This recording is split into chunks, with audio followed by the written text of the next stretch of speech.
So let's keep the momentum going. Have you ever thought about how your community is impacting your organization? If you're a community professional, this thought might have crossed your mind many times. A business involves a wide variety of functions and processes on a daily basis, and the data is procured from different channels, which might become difficult to manage without a proper tool. Integrating your community with other tech systems lets you track how engagement activities influence business goals like revenue and retention. Not just this, community integrations enable you to conduct a comprehensive analysis of the data collected. And to talk about all this and more, let's hear from Andrew Michelov, VP of Community, Matillion. Andrew is passionate about improving customer journeys to maximize human potential and achieve desired business outcomes. He possesses a deep understanding of what it takes to create positive change within an organization on a global scale. He has extensive experience in creating world class customer communities and is a speaker at domestic and international conferences. Unfortunately, Andrew had some other commitments and couldn't join our virtual conference today. But we've got the opportunity to record a session with him. So here's Andrew for you. Hi everyone, my name is Ankush and I'm Senior Marketing Manager at Grizity Interactive. Today I have with me Andrew Michelov, VP of Communities at Matillion. Andrew, it's great to have you at our virtual conference 2022. Great, Ankush, thank you so much. It's a pleasure to be here with you today as well. As you mentioned to the audience, my name is Andrew Michelov, VP of Community over at Matillion. Been here just about 4 weeks now, so I'm super excited to get into the role. But before we do that, just really like to share a little bit of just a very brief history of my background in the space. I mean, I've been in the community space now for over a decade, having gotten my start working at Groupon from about 2012 till roughly 2015, where I worked on a internal community for employees. We were about 48 countries, roughly 13,000 employees spread across those 48 countries.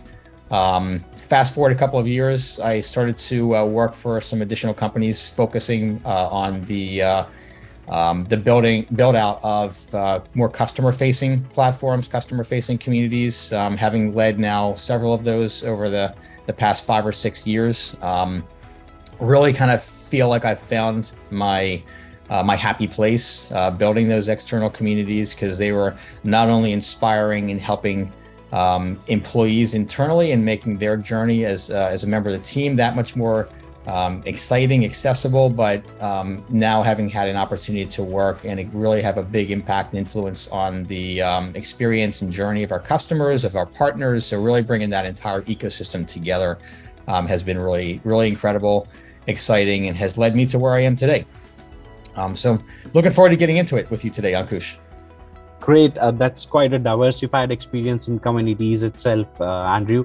So Andrew, to start with, in your 15 years of experience, if I'm not wrong with the number, right, almost in 15 years of experience.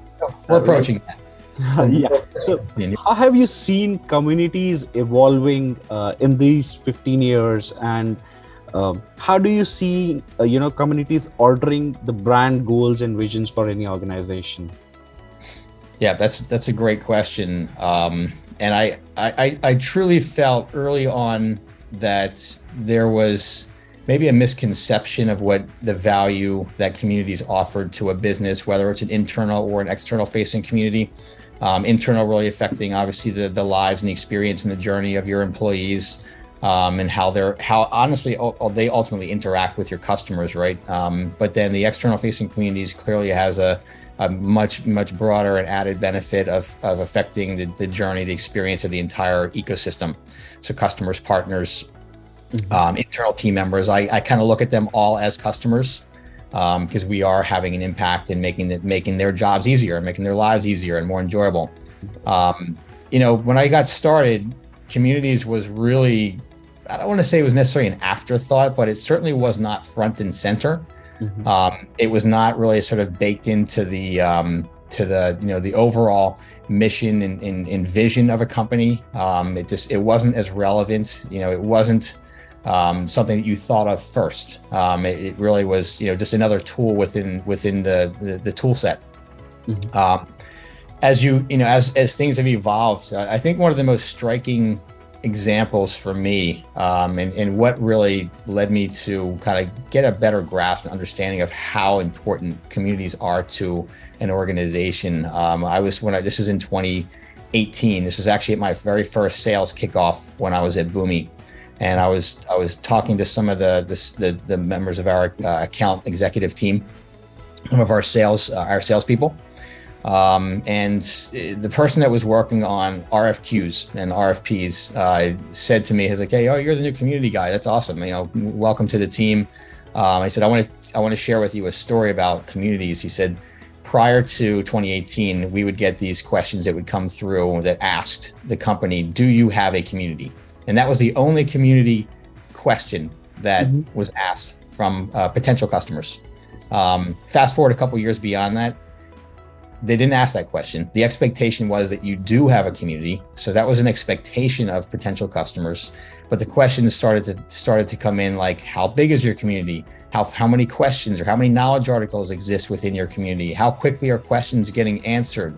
What other resources and tools are part of the community ethos? So it got very detailed. So customers really saw the value that community offered.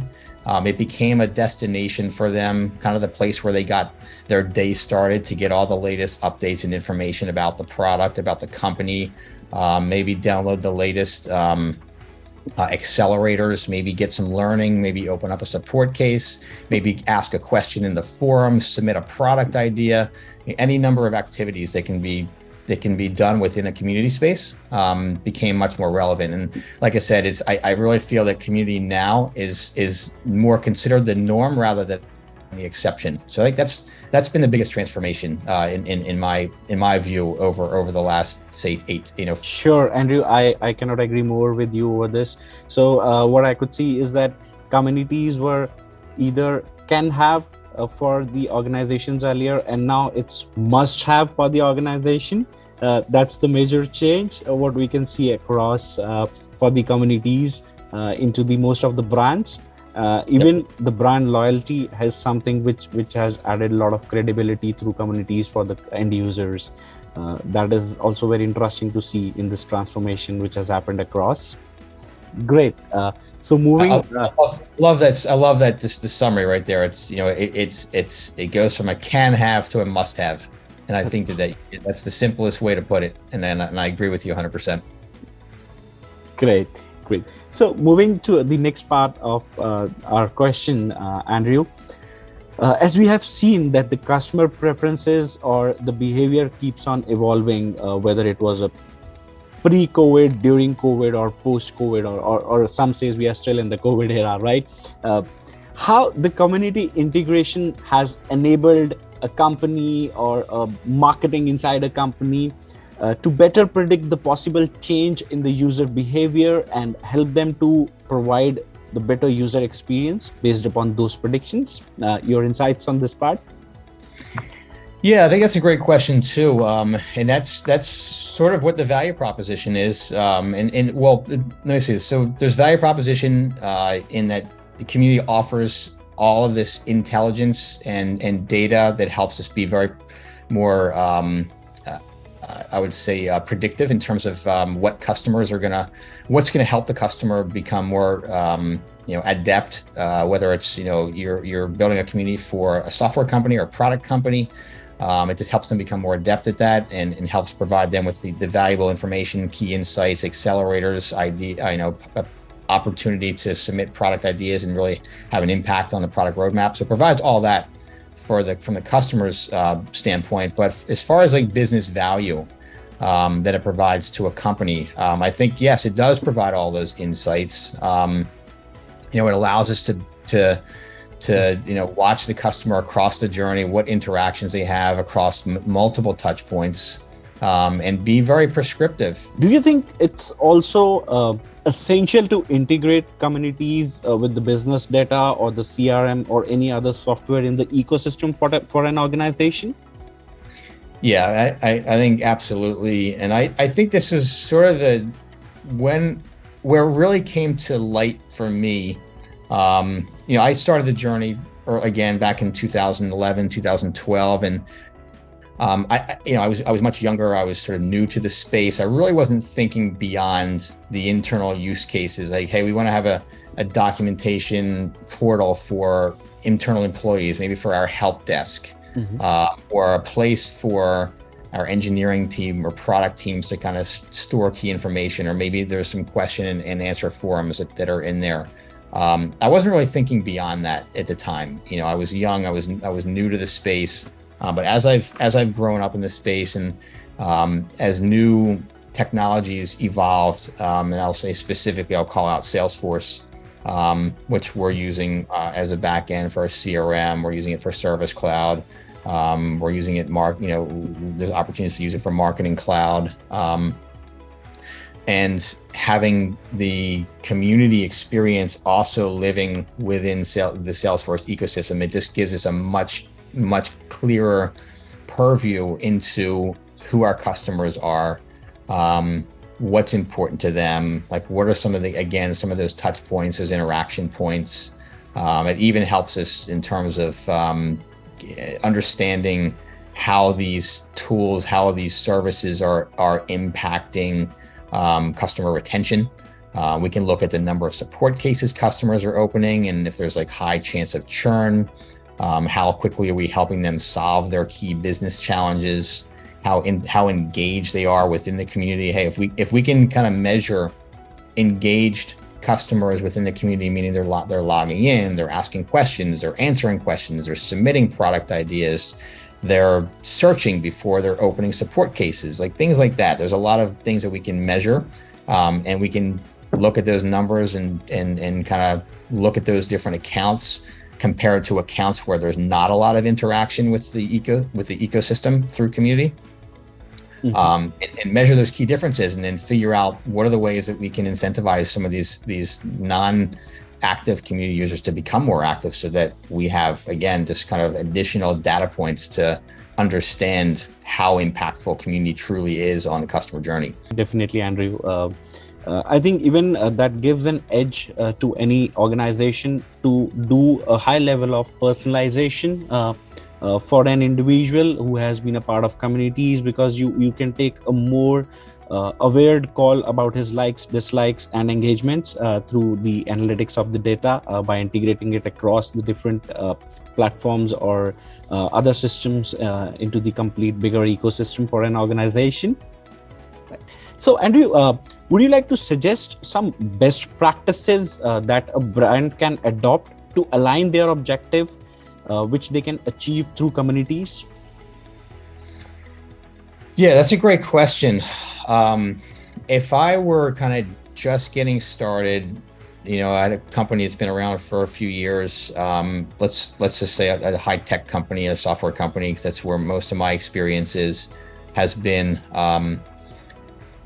Number one, choosing the right technology is essential. Having a vision for what you want to achieve with your community is super, super important. So having your vision, setting your vision straight, setting your vision up from the beginning, choosing the right tools is essential as well. Like I think that being able to have all the different back-end systems sort of all tied together with community is essential. Choosing the right partner to help, whether you have a team internally that's going to be the sort of serve in the role of a system integrator, professional, or providing those professional services. You can't just, I wouldn't just stand up a community and just say, hey, let it go, because it's not going to build itself. It does require some upfront investment and cost and time to get it set up correctly. I would think of some of the key sort of business processes that exist within the organization, and maybe start simple. Start there. Don't try to boil the ocean. Don't try to do too much too quickly. It's nice to be able to kind of evolve the community experience, collect some feedback from your that kind of leads me to another point before I jump into that too deeply, is involve your community, involve your customers. what are some of their key pain points? What would they like to see from a community? So making sure that you're broadening the folks that are helping you kind of I would say design the community and the community experience, not just internally, but looking externally as well.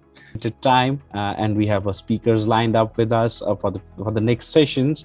So I would like to conclude by saying thank you a lot for joining us. There are pretty great takeaways which all the community enthusiasts can take by listening to us.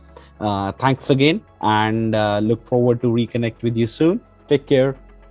I appreciate that, Ankush. Thank you so much. Looking forward to it as well. And again, thank you so much for the opportunity. And I hope everyone out there gets a great experience, joining all these sessions. That was rather engrossing. Thank you, Andrew. This has been immensely insightful. I'd just like to remind our audience that our lounge and booth areas are live and would be open throughout the event.